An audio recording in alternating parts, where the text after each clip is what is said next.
60 Minutes Rewind. Tonight, we have important developments in our 5-year investigation of mysterious brain injuries reported by U.S. national security officials. The injured include White House staff, CIA officers, FBI agents, military officers, and their families. Many believe that they were wounded by a secret weapon that fires a high-energy beam of microwaves or ultrasound. This is our 4th story, and for the first time we have evidence of who might be responsible. Most of the injured have fought for America, often in secret, and they're frustrated that the U.S. government publicly doubts that an adversary is targeting Americans. One of them is Carrie. We're disguising her and not using her last name because she's still an FBI agent working in counterintelligence. She says in 2021 she was home in Florida when she was hit by a crippling force. And bam, inside my right ear, it was like a dentist drilling on steroids. That feeling when it gets too close to your eardrum, it's like that, times 10. It was like a high-pitched metallic drilling noise, and it knocked me forward at like a 45-degree angle this way. She says she was by a window in her laundry room. My right ear was line of sight to that window while this thing was happening in my ear. And when I leaned forward, it didn't knock me over, but it knocked me forward. I immediately felt pressure, and pain started coursing from inside my right ear, down my jaw, down my neck, and into my chest. At the same time, FBI agent Carrie told us the battery in her phone began to swell until it broke the case. Finally, she passed out on a couch. Because of chest pain, she was checked by a cardiologist and then returned to duty. And I remember complaining to my colleagues for months after that. I felt like I had early Alzheimer's. Short-term memory, long-term memory, confusing memories, multitasking. My baseline changed. I was not the same person. Carrie's story matches those we've uncovered over the years. It was like this piercing feeling on the side of my head. It was like, I remember it was on the right side of my head, and I got like vertigo. Olivia Troy was Homeland Security Advisor to Vice President Mike Pence. In our 2022 report, she told us she was hit outside the White House. And then severe ear pain started. So I liken it to if you put a Q-tip too far and you bounce off your eardrum. Well, imagine taking a sharp pencil and just kind of poking that. And this man told us he was among the first publicly known cases in 2016 from our embassy in Cuba. That's how the incidents became known as Havana Syndrome. He's medically retired from an agency we can't name, blind in one eye and struggling for balance. What we're hearing about now is a major medical study for the government was led by Dr. David Railman of Stanford University. In our 2022 report, he told us, what we found was, we thought, clear evidence of an injury to the auditory and vestibular system of the brain. Everything starting with the inner ear, where humans perceive sound and sense balance, and then translate those perceptions into brain electrical signals. His study found directed pulsed radiofrequency energy appears to be the most plausible mechanism. For example, a focused beam of microwaves or acoustic ultrasound. More than 100 officials or family members have unexplained, persistent symptoms. If I turn too fast, my gyroscope is off, essentially. It's like a step behind where I'm supposed to be. So I'll turn too fast and I will literally walk right into the wall or the door frame. Now, for the first time, the case of FBI agent Carrie suggests which adversary might be responsible. She spoke with the FBI's permission, but wasn't allowed to discuss the cases she was on when she was hit. We have learned from other sources one of those cases involved this Mustang. going 110 miles an hour. Pull over! Pull over! In 2020, near Key West, Florida, deputies tried to stop the Mustang for speeding. It ran 15 miles until it hit spike strips laid in its path. Get out, put it out! Come here! Get on the ground now! A search of the car found notes of bank accounts. Citibank, Discover Savings, 75,000. And this device that looks like a walkie-talkie can erase the car's computer data, including its GPS record. There was also a Russian passport. What's your first name? Vitaly, Vitalii. Vitaly Kovalev was the driver from St. Petersburg, Russia, not Florida.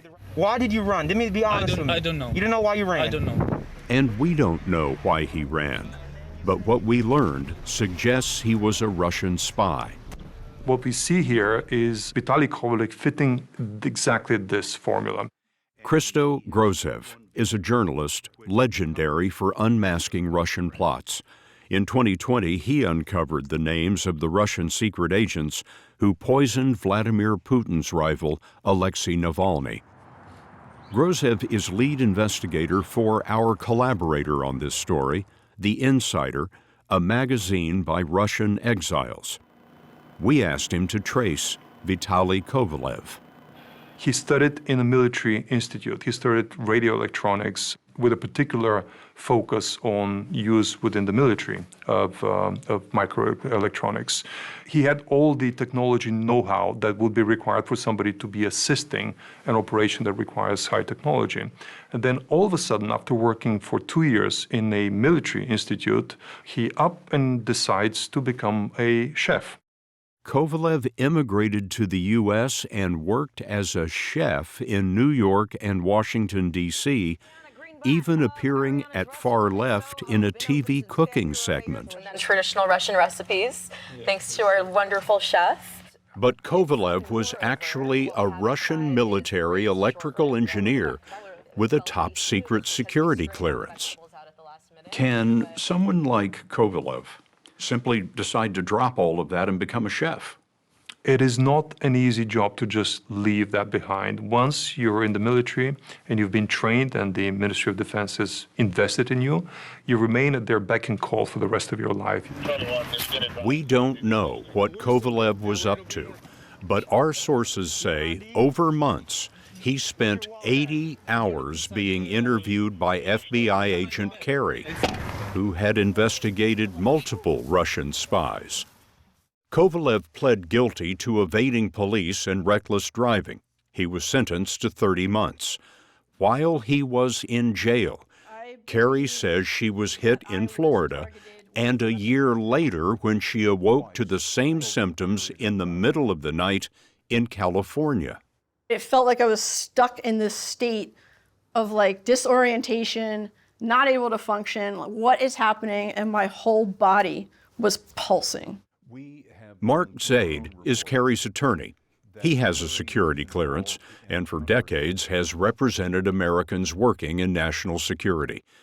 Zaid has more than 24 clients suffering symptoms of Havana Syndrome, which the government now calls anomalous health incidents.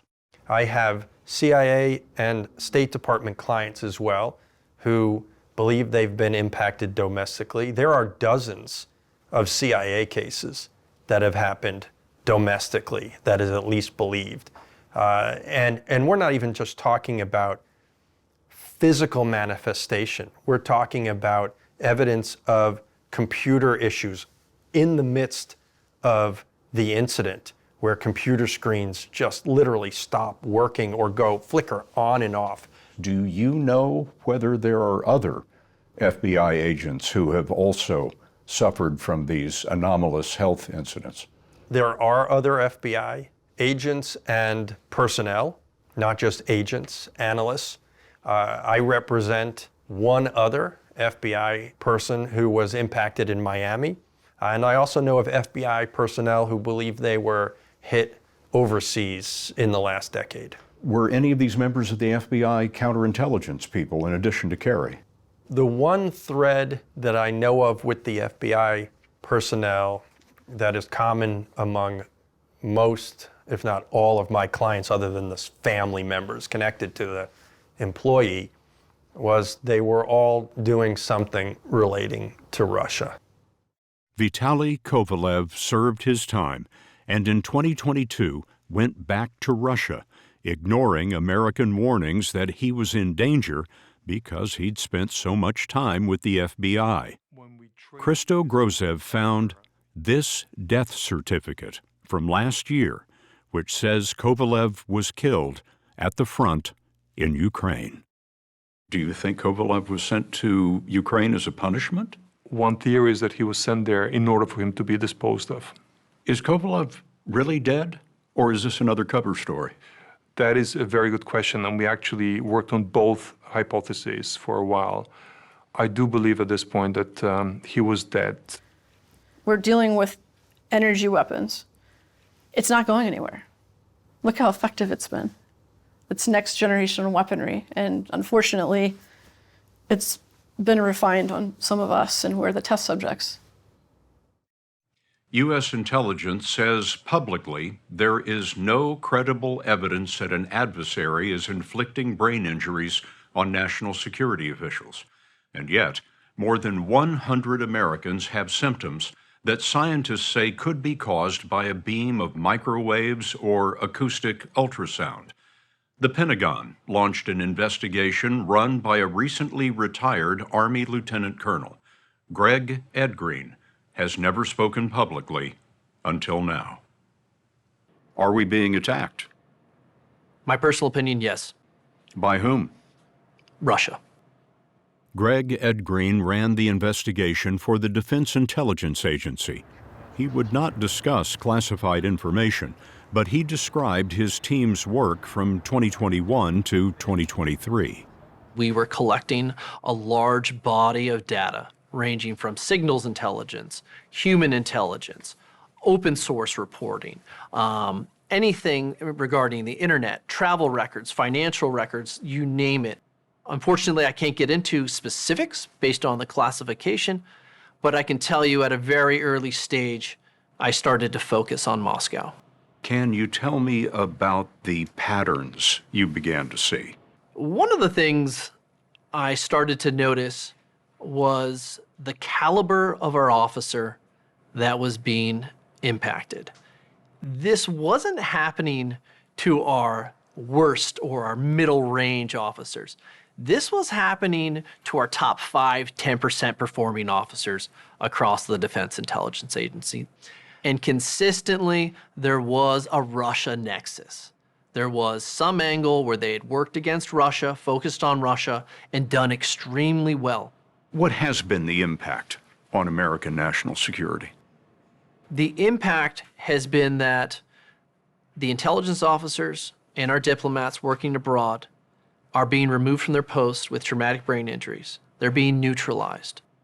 Tonight, we're reporting for the first time an incident at last year's NATO summit in Lithuania, a meeting that focused largely on Russia's invasion of Ukraine and was attended by President Biden. Multiple sources tell us that a senior official of the Department of Defense was struck by the symptoms and sought medical treatment. We told Greg Edgreen what we'd learned. It tells me that there are no barriers on what Moscow will do, on who they will attack, and that if we don't face this head on, the problem is going to get worse. The problem first appeared in public in 2016. U.S. officials reported being hurt in Cuba, and the incidents became known as Havana Syndrome.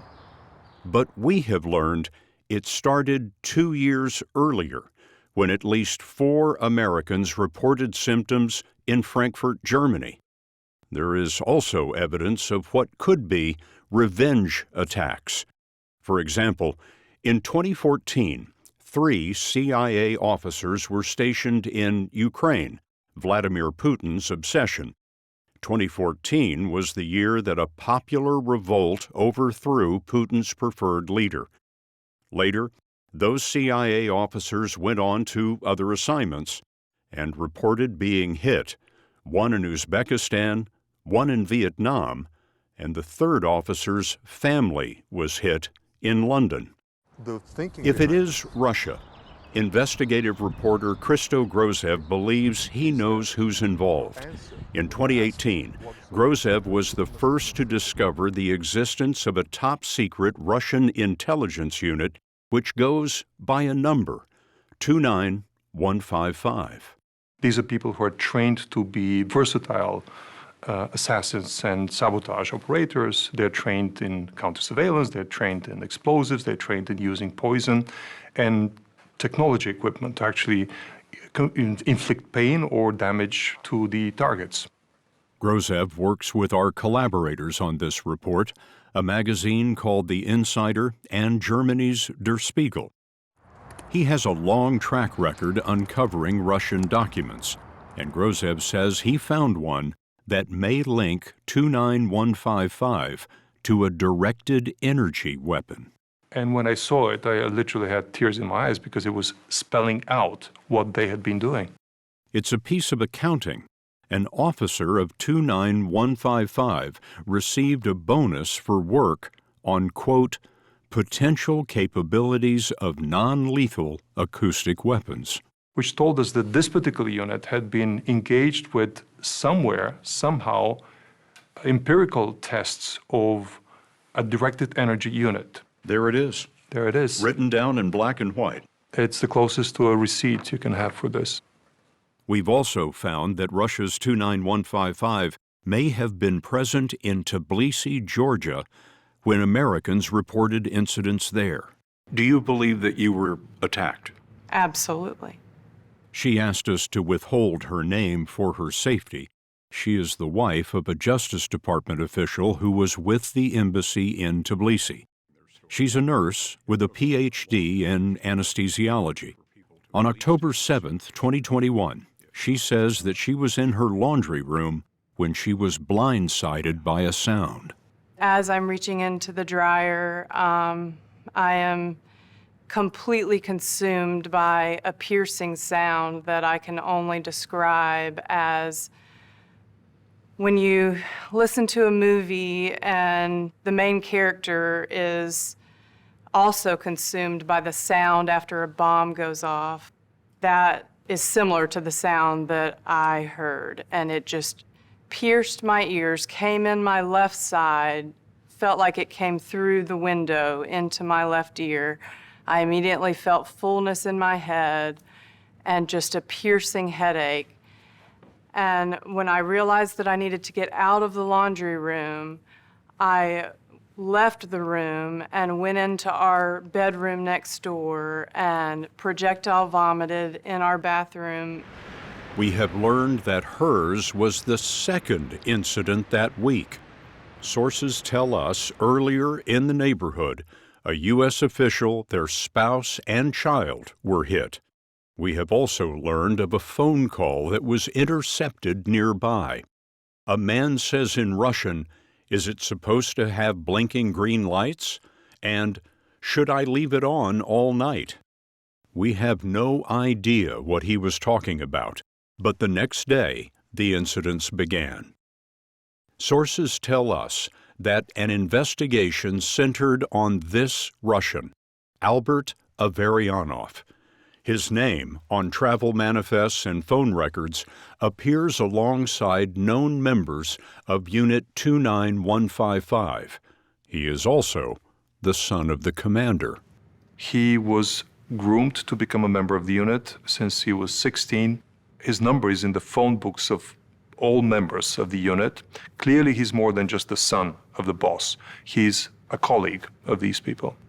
Grozev found Albert Averyanov's phone was turned off during the Tbilisi incidents, but our sources say there is evidence someone in Tbilisi logged into Averyanov's personal email during this time. Most likely, Grozev believes Averyanov himself, placing him in the city. We believe members of Unit 29155 were there in order to facilitate, supervise, or maybe even personally implement attacks on American diplomats and American government officials using an acoustic weapon. After you were able to get out of the laundry room, call your husband, what did you do then? I went downstairs. I first looked on our security camera, which is right beside our front door, to see if anyone was outside. There was a vehicle right outside of our gate.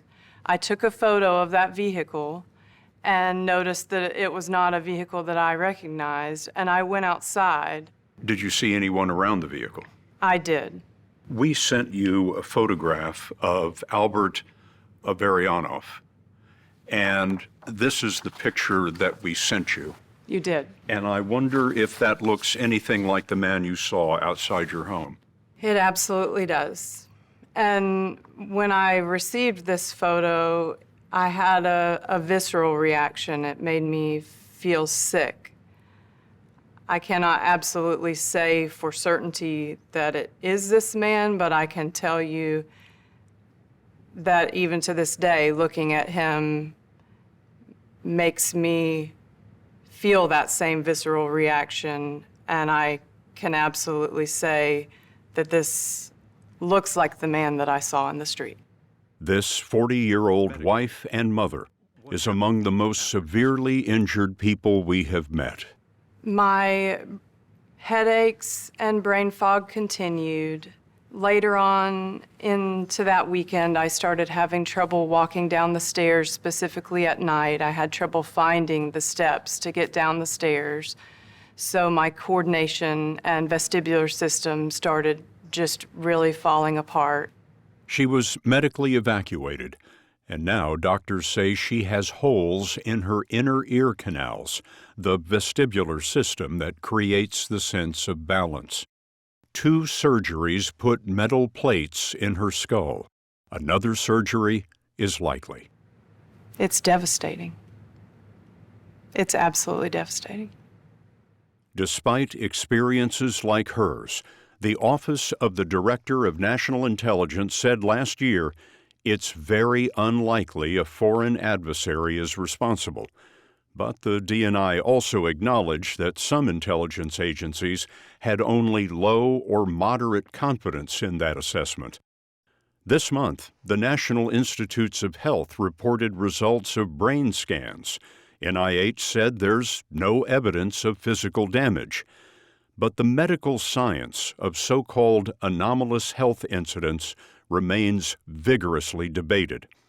For its part, the Director of National Intelligence says the symptoms probably result from pre-existing conditions, conventional illnesses, and environmental factors.